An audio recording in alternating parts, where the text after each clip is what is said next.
of what it may look like and what you should be prepared for.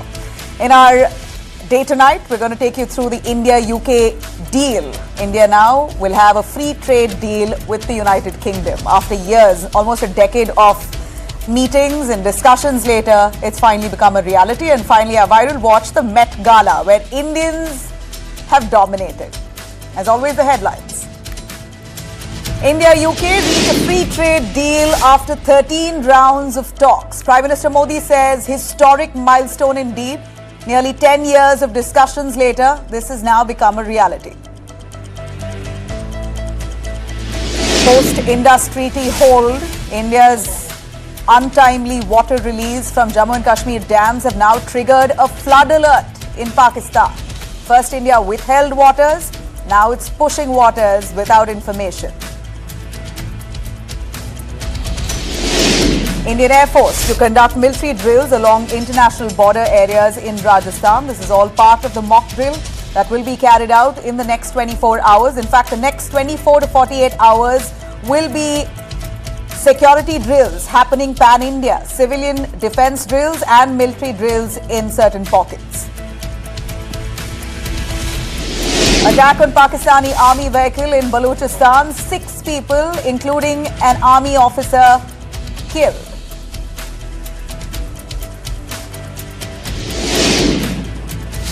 A tragic case that's come to light from Jammu and Kashmir. 2 people have been killed and dozens injured after a bus fell into a deep gorge in Jammu and Kashmir's Poonch. We know weather conditions have been volatile, but this seems to have been either erratic driving or poor visibility on road.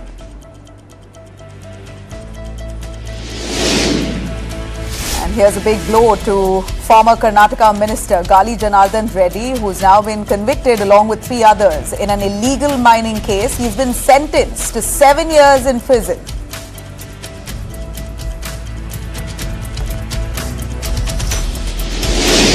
A brutal murder of a BJP women's wing leader in Tamil Nadu. The police probing a political angle here.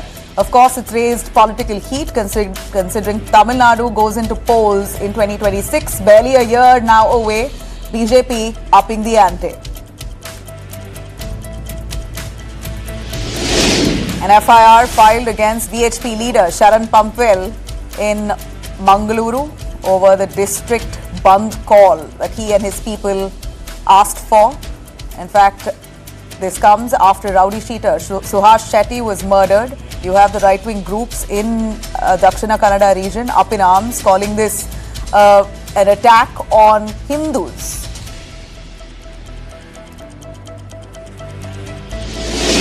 Israel bombs Yemen's Hodeidah port after attack near the Tel Aviv airport. Israel, of course, reacting to the strikes that have come by in the last 24 hours. These are visuals that really gripped the internet.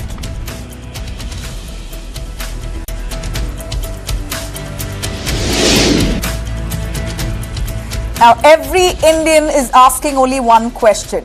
What happens next? The Pahalgam attack has left the country shaken and bitter. 26 innocent lives were lost. Tourists who were gunned down while they were on their holiday. And 2 weeks on, one question lingers. When will those terrorists be brought to justice? And how will Pakistan be made to pay? The momentum here since then has only grown stronger. Tensions with Pakistan has, of course, sharpened. Both sides have tested their firepower. Our military is now combat ready, as we know. But this time, India is also preparing its civilians to face the worst. In what appears to be a major readiness push, India is now activating both its defense and deterrence. The Ministry of Home Affairs has now ordered mock drills across India, testing air raid warning systems, camouflaging vital installations, and fine-tuning civil defense protocols. Before we dive into those implications here, I'm going to introduce our panelists joining us right here tonight to give us a complete breakdown of what this really means for India. Lieutenant General A.B. Shivane, thanks very much, sir, for joining us. We also have Major General Dwivedi. Thank you very much, sir, for joining right here on News9. And also Air Marshal Deeptendu Chaudhary to give us a little more insights into our preparedness. Now, let's begin with a full picture of the drills that's currently underway in India. Now, for the first time since 1971, India will sound nationwide air raid sirens. The centre has launched massive civil defence drills, prepping civilians for a potential wartime emergency. We're looking at images coming in from various schools, largely from Jammu and Kashmir and border states, which has already swung into action and are preparing their students there for these mock drills in case of an eventuality. This is how they should face it. On May 7th, that's in the next 24 hours, sirens will go off across cities in India. It's not just the border states. All states in India, selected districts will carry out defense drills.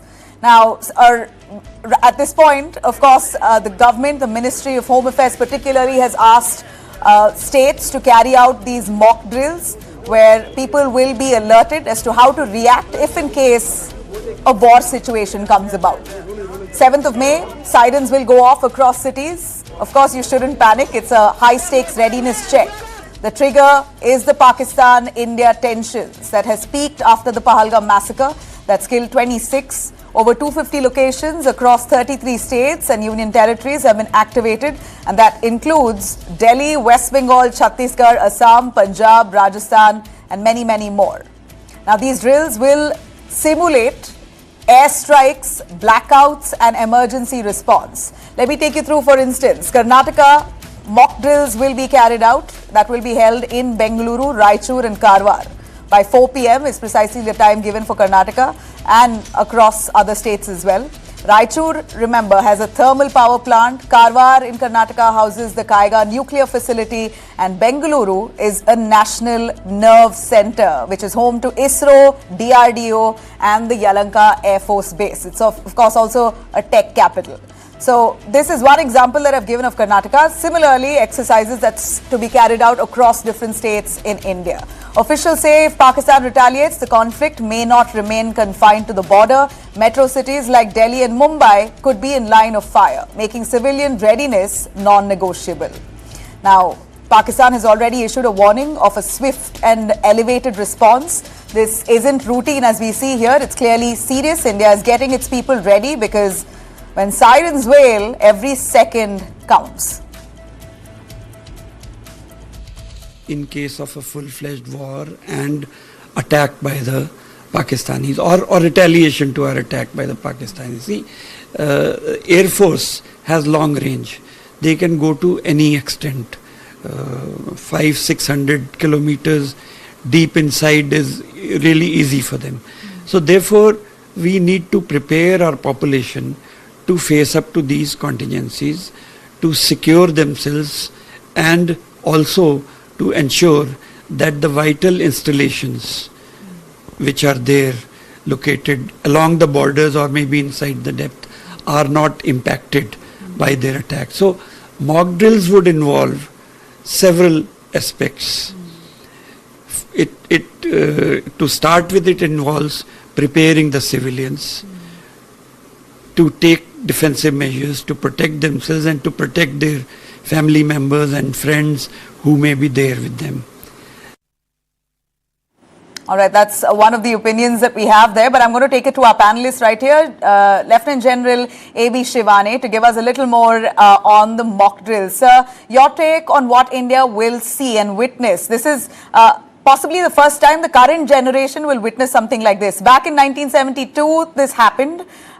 We're looking at nearly 20-30 years later, a similar situation that's leaving us a little nervous. What exactly does this mock drill mean for every citizen? Thank you. You're right. It's a national level of preparedness to preserve the national interests and, more importantly, to ensure the safety and security of its nation against all possible contingencies. Having said that, these mock drills must be seen as part of the larger picture which is developing. The mock drills are meant to ensure that the citizens are protected, they're well informed, they carry out the actions to minimize loss of lives and damage to property. But besides this mock drill, what else is happening is important for them to understand so that the mock drills fit into the overall scheme. In this, the defense forces are already in a high state of preparedness. The diplomacy is working to expose Pakistan, be it at the United Nations Security Council or garnering the support worldwide. Politically and economically, the Pakistan as a state is being pushed back psychologically and physically and economically by the actions which have taken place in terms of Indus Water Treaty, in terms of diplomatic actions, and the unpredictability of the water, which now is in our hands to control and play into the mind game. So I would say that this is an Indian way of ensuring security and war fighting, in which is based on 4Ds. I call it 4Ds. First, delay, create a sense of fear of unknown for the adversary, gain time for global support.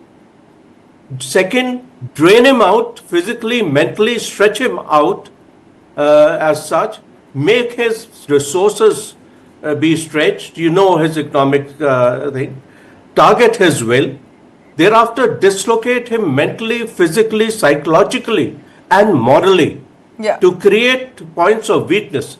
And then, if required, at some stage, destroy or strike him at his places of vulnerability and be prepared for the escalatory ladder with possibly levers in your control. And it is here when we prepare for the escalatory ladder, it is very important that we take care of the mock drills and ensure that the citizens of this nation are part of the entire process of this emergency. Right. If I could bring in Gigi Dwivedi, Major General, your take on how this is important for every civilian to internalize this education that we may get tomorrow. I'm not too sure we as journalists will also have to go through these drills, but have we ever seen before a war-like situation that spilled over to the rest of the Indian states, apart from the border areas? Well, Nabila, firstly, thanks for getting me on your show. Thank you, sir. We need to understand the bigger picture. The bigger picture, firstly, in this current era war, it's not only security forces which fight the war, it's the whole nation approach. So therefore, whole nation has to be prepared for any contingency. Secondly, the war zone is no more on the forward line. The war zone extends quite deep into depth where your logistics and your other assets are located. So therefore, we need to activate our complete country and sensitize them of the danger that can accrue. Well, you asked a very interesting question. This generation has not seen any major war because I know in 1965 I was a student and we had the 65 war and India was actually sensitized and there was number of defense security measures that were taken. And 1971 I fought the war and again it was similar situation, but ironically there have been no war after 1971. Now coming to specifically how the nation prepares. The nation prepares at two levels. One is the defense forces. They are on the front line and they are in the battle zone. And secondly is the depth areas, means your logistics and your rear areas. That's where the nation prepares because your supply chains to the forward line are from the hinterland. And therefore the enemy is quite likely to target your depth areas. And that's where we need to prepare our citizens in the depth areas. Second point, very important point is that it is also, as I said, the nation fights. So it's also very important to ensure that we don't suffer damage in our depth areas and also our citizens are well protected. So therefore, once such a action is taken, that the whole process is set into gear, the defense, civil defense comes into play, and there's a lot of interplay between the security forces and between the civil defense because they are overlapping areas and they work in sync, hand in glove, and right resources are allocated at right location. So all I can say is India is preparing this time for a long haul because erstwhile reference point like Balakot or Uri strike are actually passé. This time is going to be ensuring that Pakistan either is deterred or is defeated in its proxy war because so far we have been fighting this war either on the line of control or in the hinterland, but we have not gone across and delivered the right message and right punitive actions to Pakistan. So in that way, once such actions are taken, there will be retaliation from the other side because in the boxing ring, both sides exchange punches. So I think our government is on the right track. We are preparing, but I want to have a word of caution. Firstly, there should be no panic. And secondly, we need to do a lot to ensure that our citizens are well prepared for an eventuality in case escalation takes actually the higher ladder. Nabila. Air Marshal Diptendu, we're looking at these mock drills that will be carried out tomorrow. But let me remind our viewers here that India has already begun its warfare. I'm not too sure if I can use such a heavy word, but this is mostly the word that's on every Indian's mind. If I could take you through exactly what India has done, even before possibly launching a military act. Here's a look at Pakistan crying foul over what it calls a sudden release of water by India into the Chenab River. Remember, India has shown very well how it's used water as a weapon against Pakistan. This is one of their ways to hit Pakistan where it hurts after the Pahalgam massacre. Now, after halting flow into the Chenab River for 24 hours, India now has literally released a gush of water, resulting in a near flood-like situation in Pakistan. Authorities in Pakistan have issued a flood alert across multiple areas now, including Sialkot, Kadirabad, warning residents of a sharp surge in river levels. In fact, officials in Pakistan's irrigation department claim that the water flow at Head Marala has jumped to 28,000 cusecs in just a few hours, and they can't handle it. For them, this is a shocker. After no water at all for 3 days, now you have a sudden gush of water which is leading to flood situation. Chenab was nearly dry earlier, and that's what it looks like now. The steep rise, they allege, follows India's release of water from two major dams, that's Baglihar in Ramban and Salal in Resi district, both located in Jammu and Kashmir. Indian officials had earlier confirmed that the dams were temporarily shut last week to facilitate desilting operations and refill the reservoirs. They had also cautioned that water discharge would resume once maintenance work had concluded. But Pakistan has raised serious concerns over the abrupt nature of this discharge, saying this was done deliberately. Of course it was, stating that it received no prior notice, and why will we? India has very clearly said it's put the Indus Water Treaty in abeyance. Flood preparedness measures are now in place along the Chenab Basin, with evacuation advisories issued in vulnerable regions. India has not yet responded to the latest allegations from Islamabad, but this image is quite clear. Flooding almost in parts of Pakistan, with the Chenab River now overflowing. Let me bring in Air Marshal Diptendu on this. Sir, India showing water also can be weaponized, and it's a clear message. After withholding water, now they've released a gush of water. What does this suggest?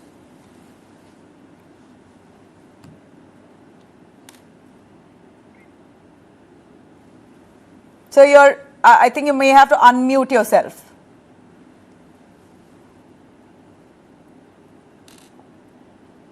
Thank you. Sorry for that. I just want to make one quick point on the mock drill issue before I get on to the second part of the question. The first thing is, like, it's been 54 years, more than half a century since we have done this. So that's something serious to remember. And the last two wars, that is 65 and 71, also remember the citizenry who were really impacted was not from the heartland of India, but only from the border states. But present wars have shown, and now with weapons of the kind of weapons that we have, long-range vectors, long-range missiles, and other kind of weapons, and the fact that so much of urbanization has taken place, a lot of target systems would be in populated areas. So the war, if it goes to a level where such targets are attacked, will bring the war to the civilian spaces, which wasn't seen very much in the past. And we have seen how important it is to preserve, and which is brought out by the speakers, that this preservation of civilian life, their security and safety is of prime importance. And this is something which we haven't done in a very long time. If you look at Israel, and probably Ukraine and even Russia, they probably have reached a level where everything is laid out. Your shelters are known, your air raid drills are known, your procedures are known, and there is no panic. And very important point made by, I think, General Trivedi, on the fact that there should be no panic in the streets, because the last thing you need in our times of war is panic on the civilian streets. So to get to a level, and it's a routine preparation of war, it's just that we haven't done it for a long time. And now that national security and lives of civilians have come into center stage, I think it's very important that these drills are seen in a night perspective. People are made aware of these drills, and there is a level of preparedness and training. Just one set of mock drills will not be enough. It needs to be dispersed and dissipated so that everybody gets to know this. Right. So, before you get on to the Chenab flooding. So that's very important. And you also understand that the reaction time available. Okay, back to the flooding. No, but before you get to that, I'd like to ask you, what should we be prepared for? If you can tell us exactly what to expect tomorrow. It's like this: when there's a declaration of war, and let's say the enemy air force gets active, every time there's an air raid or the likelihood of an air raid, that means you have to understand that in peacetime and in war, all the air force radars are churning 24/7. So any air threat which appears to within a certain range of our borders, air raid warning is given, so that there is ample reaction time for people to take action in the civilian spaces. Most certainly, the military organizations are well drilled in that, so they don't need much. They don't have much to do in this, in the sense that it's part of the DNA. But for civilian spaces, you need enough ample reaction time, and that's of critical importance. And when the air raid goes, what you need to do is act quickly and efficiently without panic. Get into your, the actions which need to be taken, which is, I think, a part of the civil defense bill, which is being initiated after 50 plus years. So it is important that people be aware of this drill. This awareness must be spread to all the people. They should know what to do. For example, in Israel, everybody knows which is the air raid shelter they need to get to, which is the closest air raid shelter. We have to make our people aware of all these actions. So how long does it take? How long is this preparedness? It's 5 minutes, 10 minutes. What's the time period you could expect? Oh, that actually, a lot of times to factor in safety, these things are, at the first opportunity of a raid, let's say, which is, airborne in a large package, is airborne, and from which airfields the threat is likely to come from. So those areas are automatically warned, and it can vary from 10 minutes, 5 minutes, and it depends on the closer the city or the township to the border, the lesser is the reaction time.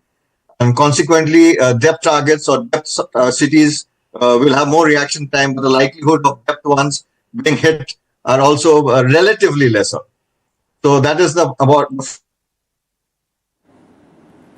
right. Air Marshal Jitendu, I'm going to let you fix your internet connection. It seems to be a little patchy. There are a lot of freezes. I'm not able to get your point very clearly. Right. We'll fix your connection. In the meanwhile, I get in General Vivedi on that. Sir, the Chenab River flooding. Now, Pakistan in for a shock. First, they had no water. Now they have a lot of water. That's led to flooding. We hear an alert has been sounded. If we could switch to those visuals of those rivers. There you have it. Gushing waters into the Chenab stream. What's your take on that? Well, Nabila, first point is that this inter-water treaty was actually one-sided. And India wanted to renegotiate this treaty since quite some time. So this time, I think India has taken a right decision that we have suspended it, and we possibly will be negotiating. Now, these two dams in Bagdihar and Salal, actually, they are the run-of-the-river dams. They don't have much of pondage. And our authorities wanted to clean it out, remove desilting it. So that time, there were water, was stopped. And after desilting, because they don't have the capacity to hold water, so water have been released. Otherwise, there will be a serious threat to the dam exploding. So the point is that, well, it can be used, termed as a, weaponizing water, or it can be also used to convey a message that we have the levers to bring India also Pakistan can't on its withhold knees. water beyond a certain point. That's what Yes. you're saying. So India that can't can hold be water used- beyond a certain point. Yeah, that can be used one of the lever. So this is actually is indicating to Pakistan that we have plenty of levers in our kitty, and this is one. And in case a situation so demand, this will be used effectively to convey right message to Pakistan. But the fact that India now is being erratic about it clearly shows that Yeah. this is intentional, right?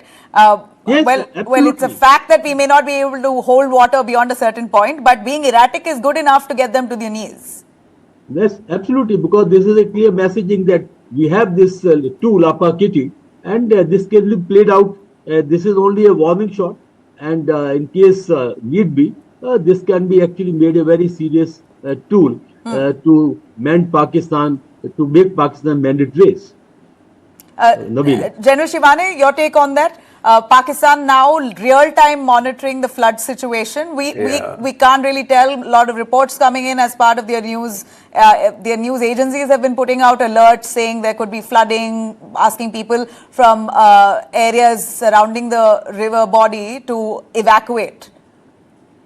Holding the Indus Water Treaty in abeyance in the immediate term has two implications. The first was that we were forced to do deal silting only during the monsoons in the month of August as per the treaty, so that there is no shortage of water during the cropping months or during the summers. Having this been held in abeyance, we have already started desilting because we were holding nearly 45% of the actual storage capacity because the water coming from the glaciers carries a lot of silt, and we were not able to do proper silting. Now we are able to do the silting, and our capacities of holding have gone up. And when these capacities go up, we have the luxury of larger releases of water. That is one. Point number two, once you hold in abeyance, you are not duty bound to share any hydro data with Pakistan.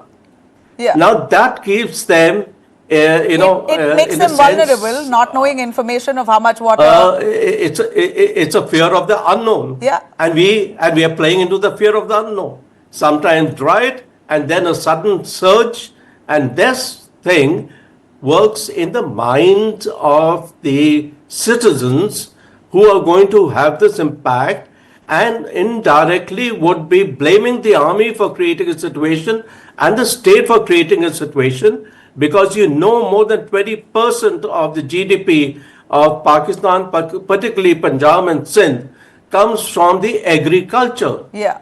And if this water is fluctuated or played with, then there is a major crisis. Without getting kinetic, you're sending a very clear message. Correct. And hurting the state who propagates this proxy war.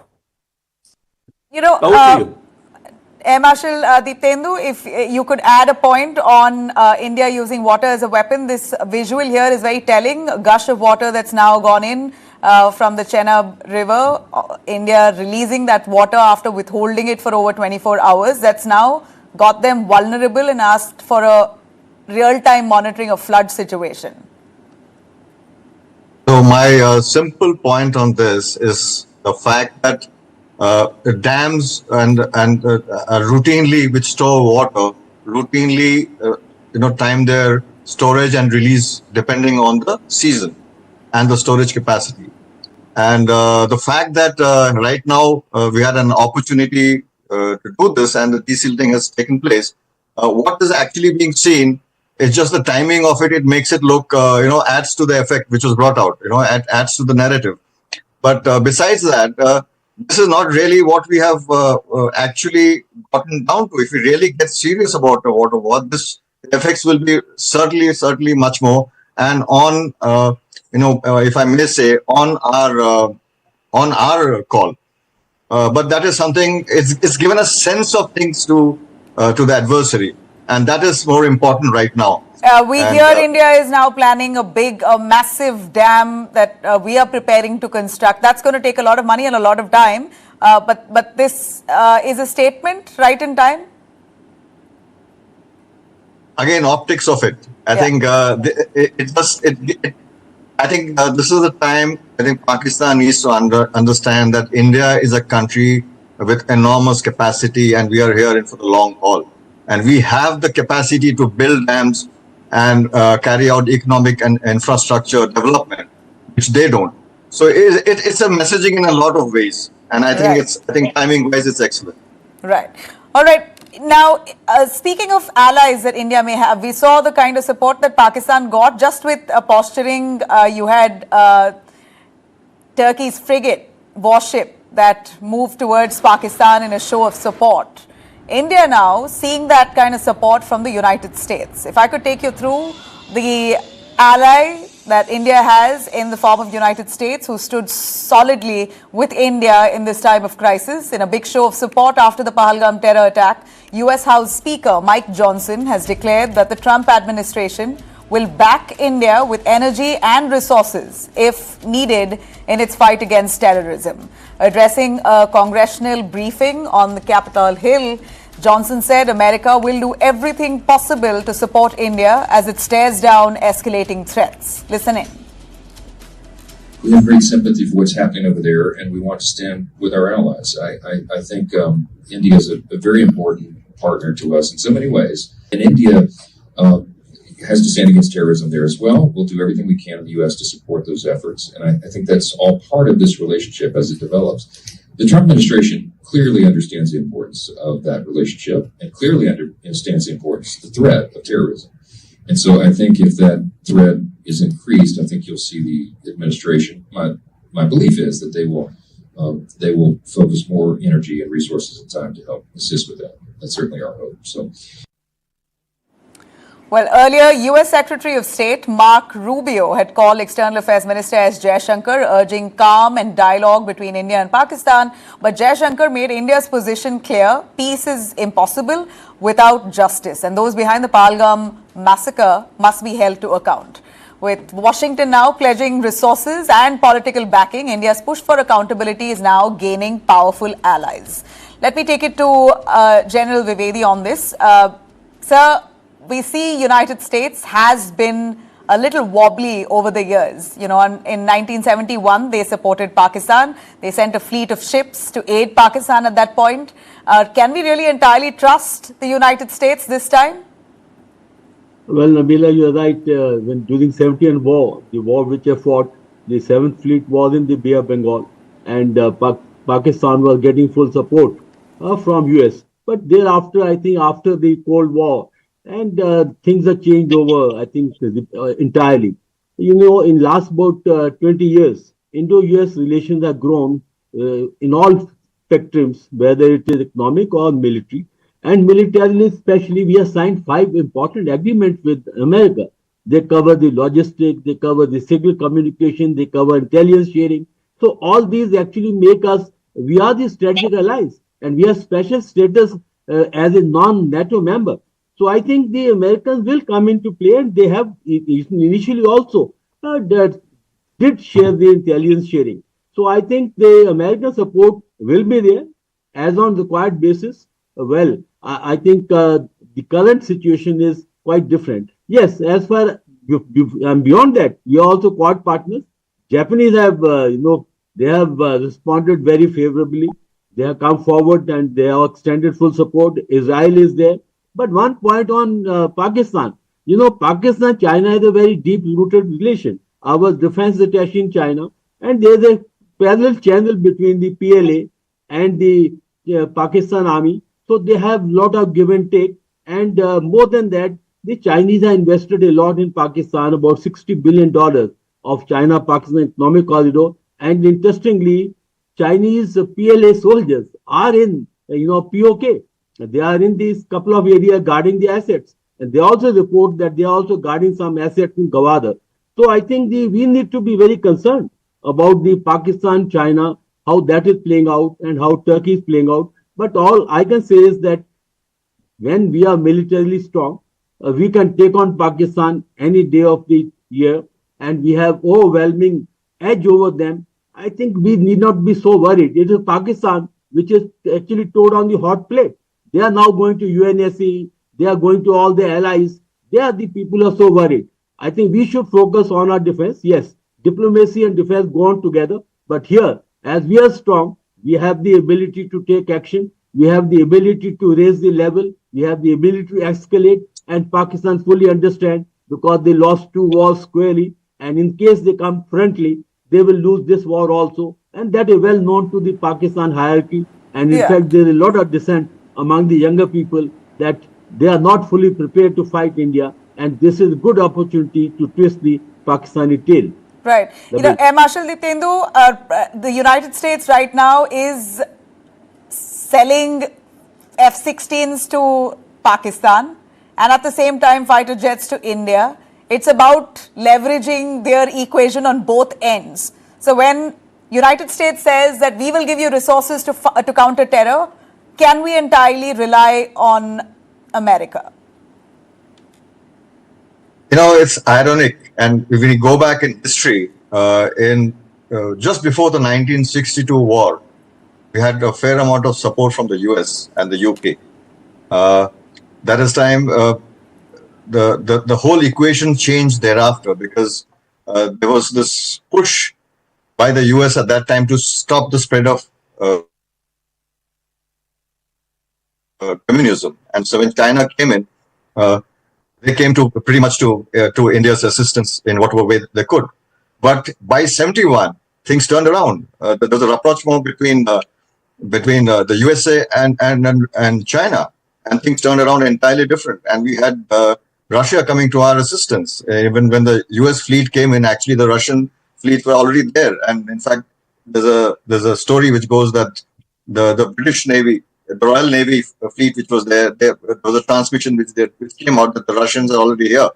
And so the point was, the larger point I'm trying to make is that there are no permanent friends, but except for Pakistan, we seem to have there are no permanent enemies as far as we are concerned.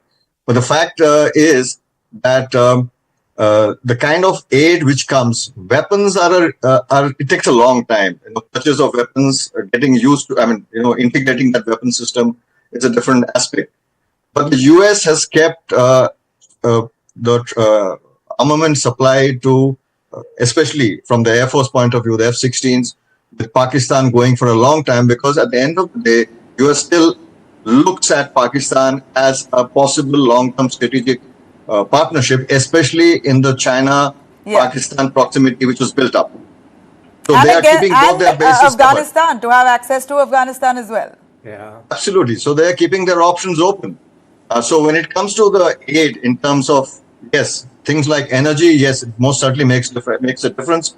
Like in 71 war, I don't know how many people are aware, but the attacks carried out by the Indian Air Force on the energy and the Navy also on the Karachi oil tanks actually impacted the availability of fuel in the 71 war. They were already started to import fuel from Iran by road. And it's on record in the MOD history book, which says that the war had continued beyond 15 days. Pakistan would have come to its knees because of lack of fuel. So there are a lot of other factors other than weapons which countries can help each other out. And at this point in time, we're in a reasonably different kind of a spot. US needs us against China, so that this geopolitical dynamics will play out. And who's on the right? It's also about a moral standing. You've got to take the side of the right, and here India has been a victim of terror that was breeding in Pakistan, that is breeding in Pakistan's ground. They have constantly denied any links to the Pahalgam, but we know very well, in fact, that was very well reflected even at the UNSC meeting. We heard that Pakistan was put in place. Hard questions that were asked of Pakistan. I'm going to take that question to General Shivane, but for our viewers here, the UNSC meet was certainly difficult for Pakistan to respond. Tough questions, awkward answers. Pakistan found itself cornered at the United Nations Security Council. What was meant to be a diplomatic move turned into a full-blown grilling. Pakistan had called for informal consultations to internationalize its standoff with India, but instead, the council members turned the spotlight on Islamabad's own misdeeds. From the Lashkar-e-Taiba's role in Pahalgam attack to the dangerous nuclear threats that they have been giving and the missile testing that they are carrying out, Pakistan was made to answer all of it. Envoys have dismissed the false flag theory, and some even flagged how Pahalgam victims were targeted based on their faith. So Pakistan were asked tough questions. Pakistan's envoy, Asim Iftikhar, denied everything, saying we have no involvement in the attack. He called the attack itself a conspiracy that has been structured or basically hatched by India. And this is India violating international law by suspending the Indus Water Treaty. So Pakistan putting in the entire blame on India, but that did not really have a standing. It did not hold waters. None of them bought it, as per information that we have from the UNSC meet.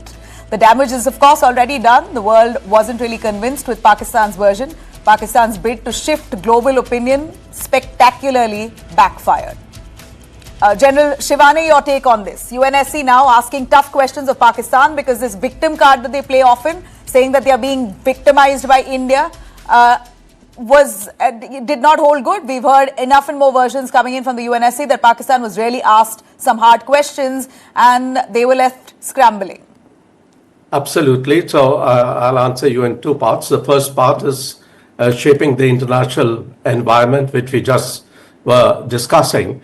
The point is India will have to fight its own wars. Geopolitics that change. History is a place of reference, not residence. There is only self-interest. The American interest is playing the China card, so India comes into play. The Russia is fighting their own wars, and the Bon Army with China brings in greater dynamics. Israel is supporting us. Many are supporting us morally. But finally, we are capable and we'll have to fight our own wars. Second, coming to the UN Security Council meet, I think Pakistan has been embarrassed because they've not been able to answer questions of the presence of Lashkar-e-Taiba, Syed Hafiz, the statements of General Munir, which are provocated, the missile posturing and other offensive actions to substantiate or to cover their acts of terrorism. So to that extent, I think on the moral ground, the global environment is shaped and in favor and supporting India's stand against an action focused on terrorism and those who abet terrorism against a state. But today we must be realistic of what is the power of United States Security Council, with China playing the veto.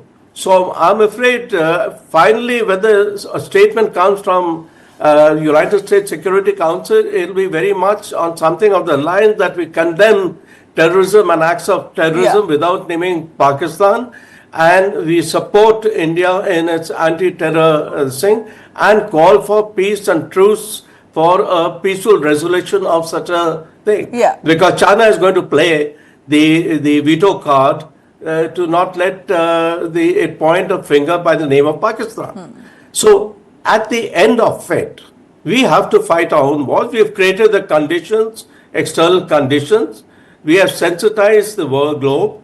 We have got some sort of a recognition of our moral stand for a just cause to take an action and not look over our shoulders and do what we have to do. And we are capable of doing that.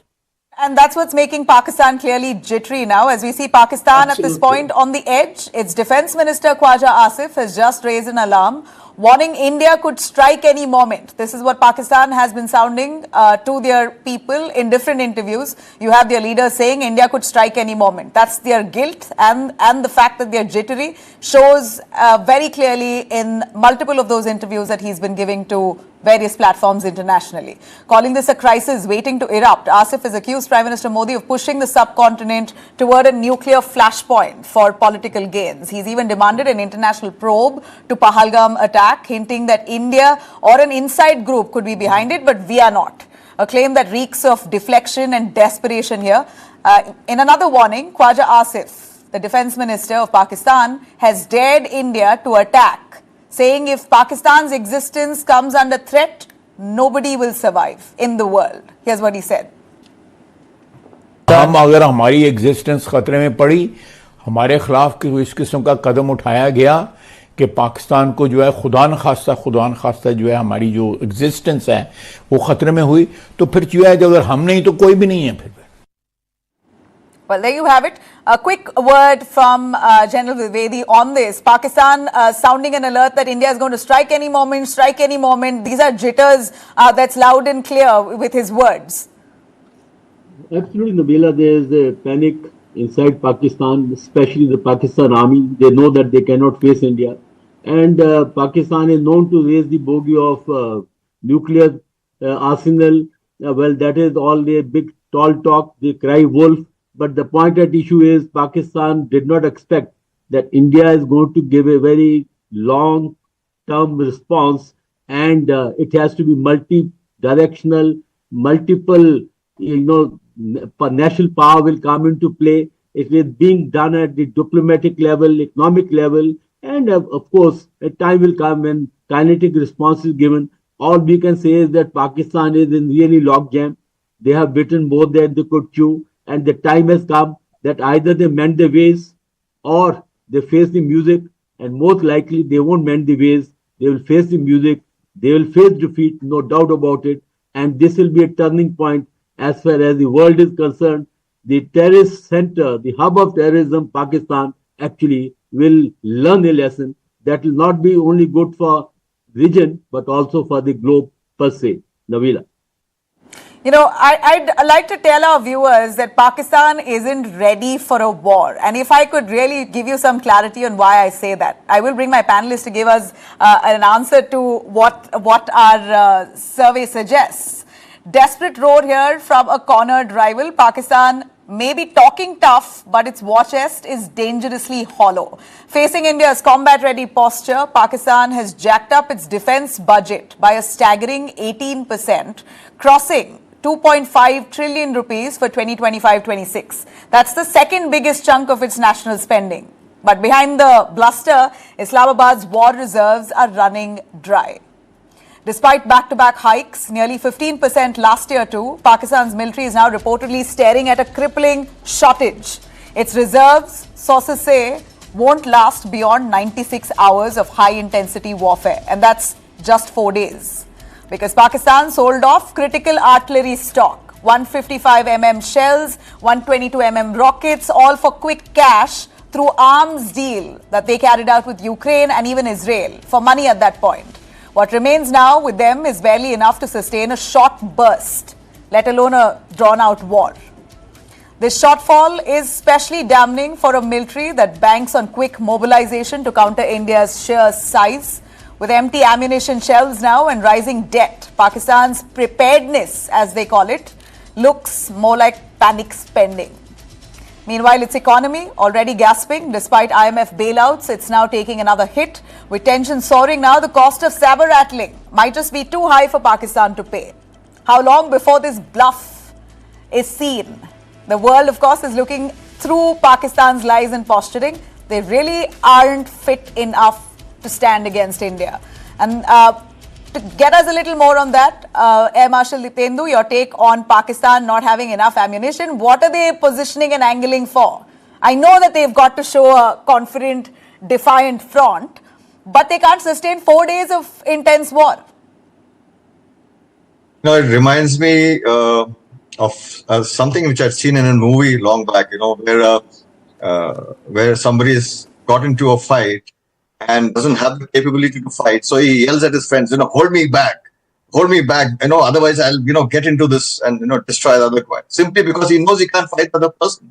So this crying wolf, if you perpetuate a strategy of 1,000 cuts, you you foster terror as a strategic instrument, it is bound to hurt you at some point. And look at the international credibility. I think they've lost all political credibility in the UNSC. The defense force, as it is, it's in a country with a stretched and, economy in dire straits. Now imagine what it is going to do to its people if you now hive away a huge chunk for defense spending. Their worry is, at the end of the day, India has the immense depth and capability to outlast them. So there is the set of, they're trying to create a sort of a hysteria to the world. Look, we have nuclear weapons, we'll be forced to use them, and it's not going to be good for anybody. So, hold India back. I mean, that's the bottom line. They have set off a chain of events over which they have no control of. Like they say, a strategy often has unintended consequences. And today, I think Pakistan is in a position where it's facing an outcome of unintended consequences of their rash actions, thoughts, and I think a misplaced political and military game. Nabila. Right. As we, of course, look very closely at this case unraveling, and Pahalgam terror victims are still waiting for justice. As expected, politics has come out to play. In fact, Congress President Mallikarjun Kharge has dropped a political bombshell, alleging that Prime Minister Modi was warned in advance about the Pahalgam terror attack, yet failed to act. Kharge claims that Prime Minister was given specific intelligence inputs about a possible terror strike, and he even cancelled his own visit to the Union Territory days before the massacre that killed 26. The opposition is now turning up the heat, accusing Modi government of grave intelligence failure. The Congress says this wasn't just a lapse, it was a chilling case of inaction despite prior warning. Let's listen in. 22 तारीख को देश में एक बहुत बड़ा भयंकर आतंकवादी हमला हुआ। 26 बेगुनाह लोग मारे गए और सरकार ने ये माना कि इंटेलिजेंस फेल्यूर है, इसको हम सुधारेंगे। जब ये मालूम है आपको, तो आप अच्छी व्यवस्था क्यों नहीं करें? जब इंटेलिजेंस लोग आपकी रक्षा के लिए ये कहते हैं आप जाना मुनासिब नहीं है, तो आप वही बात अपने इंटेलिजेंस लोगों को, सिक्योरिटी को, वहां के पुलिस को, वहां के बॉर्डर फोर्स को आपने क्यों नहीं इत्तला दिया और क्यों ये सुरक्षित लोगों का सुरक्षितपन क्यों नहीं किया? All right. Now, General Shivani, your take on this, on prior intelligence inputs that allegedly led for Prime Minister Modi himself to cancel his trip to Jammu and Kashmir, but why didn't action take place, suiting to what the intel reports suggested? Now, we've got to take what the opposition says, his word against yours, or the government, of course, is, I don't play on to such gimmickry. When the nation is getting together as a national emergency to counter a major threat to it, and then party politics come in to bring in divisive games. More importantly, such people would be heard and quoted across the border. To that extent, it's an anti-national riot which is taking place. And it's not the time, I would say, that such things need to be said. We need to be united in our stand as a nation and say India above all. But unfortunately, these games are played. But I don't think they today are going to impact the public who see through such, statements coming up to exploit divisive. Right. We heard you. Air Marshal Diptendu, your take on this? clear questions being asked. Of course, you have the country at this point wanting to avenge the deaths in Pahalgam, and questions, of course, being asked and raised about intelligence failure. And now you have the Congress upping the ante against the government at this point. How would you look at it? What would be your analysis on this? It's a sad day that in a time of crisis, the nation, if it can't come together, if its political leadership can't put the differences aside and come together as a nation, should show its resilience against your adversary and into the world, it's truly a sad day. And India has had a history of the nation coming together, and in the past wars, all the parties have come together without a question, without a doubt. Political issues are always sorted out and can be sorted out later. But in a time of crisis, it speaks volumes that if the polity and political leadership can't come together and support the nation and the government in one voice to show the national resilience, not only to our adversary, but to the world. Thank you. Vedi, your take on that? Well, I think only a few days back, all the parties came together. They pledged full support to the government. I think such statements at this time are not called for. And well, what failure was that can be taken on later. But right now, the issue is to give response to Pakistan. And that is more important. Later on, it can be actually investigated where the failure was, but this is not the time. This time is to give clear message to Pakistan. This is a time to plan and stand with the government and not make such statements which are not in the good taste. I think politics should take a back seat and nation should be the first on everyone's mind. And this time, the nation requires everyone to be together. And we have a history of being together, and I'm sure such statement will not be made in the future, and everyone should actually come together to face on the crisis. This internal bickering could very well feed into our enemies, and this is certainly not the time and place. Thank you, all of you, for joining us, as I'm short on time here. I really appreciate you staying with us through the hour. Thank you. Thank you very much. Right, and before I wrap this show, I'm going to certainly tell our viewers to expect some flight delays, because here's what India has done. It's shut its skies on Pakistan. India holding firm as tensions after Pahalgam massacre has intensified. We're looking at 30,000 feet above. Airspace is closed for Pakistan in a telling shift. Top global airlines now, like Lufthansa, British Airways, Air France, are steering clear of Pakistan airspace on their own. In fact, not because they've been told to, because they don't want to risk it. They're a little worried, and they have decided on their own to avoid Pakistan airspace after India has closed its airspace to Pakistan.